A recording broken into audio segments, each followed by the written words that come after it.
이번 시간에는 우리 조선의 왕 세조 이야기를 하려고 합니다. 세조하면 뭐가 떠오르죠? 아무래도 이 어린 조카인 단종을 결국 쫓아내고 자신이 왕이 된 또 비정한 군주 이미지. 결국은 1453년 계유정난이라는 그 쿠데타로 권력을 잡고 왕에게까지 오른 세조. 그런 이 세조에게는 항상 이제 어린 조카를 죽이고 이제 자신이 왕이 오른 권력의 화신이다. 이런 측면이 분명히 있지만 또 왕으로 즉위한 이후에는 왕권 강화라든가 또 여러 가지 편찬 사업에 있어서 큰 성과들을 보인 왕이었습니다. 그래서 이번 시간에는 이 세조의 두 얼굴, 이 권력을 잡기 위해서 아주 냉혹했던 그런 이미지와 또 왕이 되어서는 온갖 조선의 체제 정비를 위해서 노력한 그런 왕 세조의 모습, 이런 점들을 중심으로 세조 시대를 살펴보겠습니다.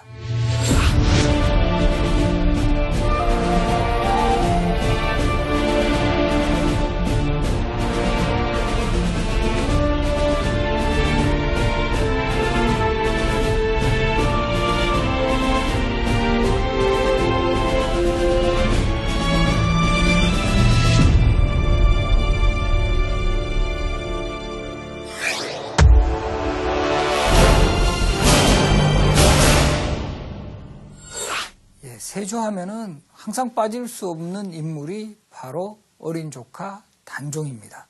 그리고 결국 세조에 의한 희생양이 되었다고도 할 수 있죠. 그럼 이런 그 구조가 생겨나게 된 원인부터 한번 살펴보겠습니다.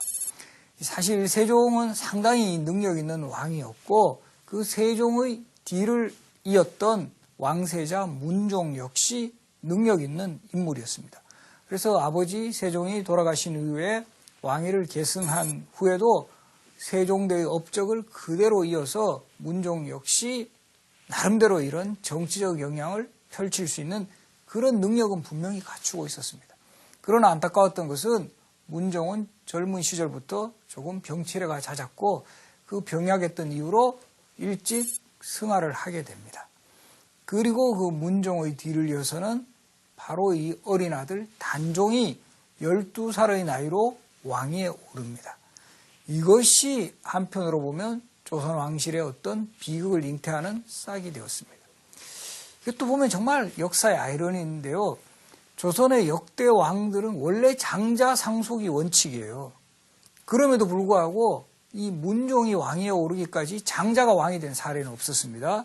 태조의 뒤를 이은 정종 두 번째, 그 다음에 태종은 다섯 번째 아들이었고, 이 세종 같은 경우도 태종의 어떤 그 힘으로 인해서 세 번째 아들인데도 왕위에 올랐어요.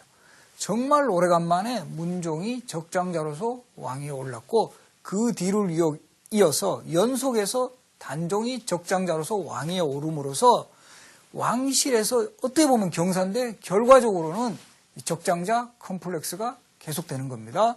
적장자로 즉위한 왕은 정말 병약하거나 어리거나 이런 식으로 왕위를 이으니까 누가 힘을 피냐 하면은 신하들의 권력이 강해져요. 특히 세종 때는 이 집현전에서부터 길러진 학자라든가 세종의 폭넓은 인재 등용책으로 말미암아 아주 그 노련하고 경험 있는 신하들이 상당히 이제 성장해 있었습니다. 그 대표적인 인물이 김종서라든가 황보인, 정인지 이런 인물을 들 수가 있는데, 이렇게 신하들이 왕이 어리고 별로 이제 그 정치적인 영향력을 행사하지 못하니까 갑자기 이제 신권이 강화가 돼요. 이것은 마치 조선 전기에 정도전과 같은 인물이 등장해서 신하들의 권력을 최대한 강화시키는 조선의 정치 모델을 삼은 것과 아주 유사한 그런 점입니다. 그리고 결정적으로는 이 문종이 승하하기 직전에, 돌아가시기 직전에 신하들을 불러요. 특히 김종서라든가 황보인과 같은 신하들을 불러가지고 어린 단종이 너무나 걱정이 되는 거예요.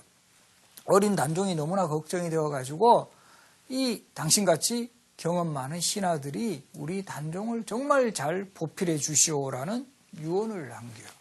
그래서 이런 사람들이 왕의 유언을 받은 대신이라 해서 고명 대신이라고 부르는데, 오히려 문종의 이런 유언이 이들을 힘을 더 강화시켜줘. 우리가 정말 이제 이 왕을 대신해서 확실하게 정치를 할 수 있는 그런 힘을 갖추어줬다. 이렇게 판단을 해서 김종서나 황보인 등은 정말 거의 왕보다는 신하들의 권력을 훨씬 강하게 행사를 하면서 대표적으로는 황표정사라고 해서 예나 지금이나 정치에 있어서는 인사권이 가장 중요해요. 관리들의 인사를 누가 담당하느냐.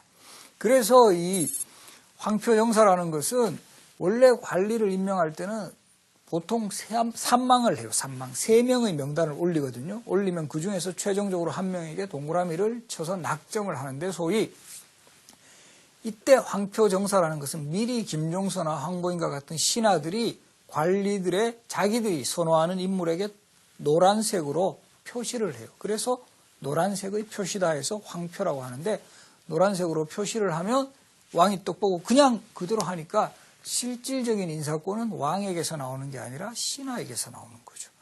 이런 것을 위시해서 김종서와 황보인의 권력이 지나치게 비대해지자 이것을 가장 이제 불만스러운 눈으로 바라보던 인물이 있었습니다. 이건 누구냐면 바로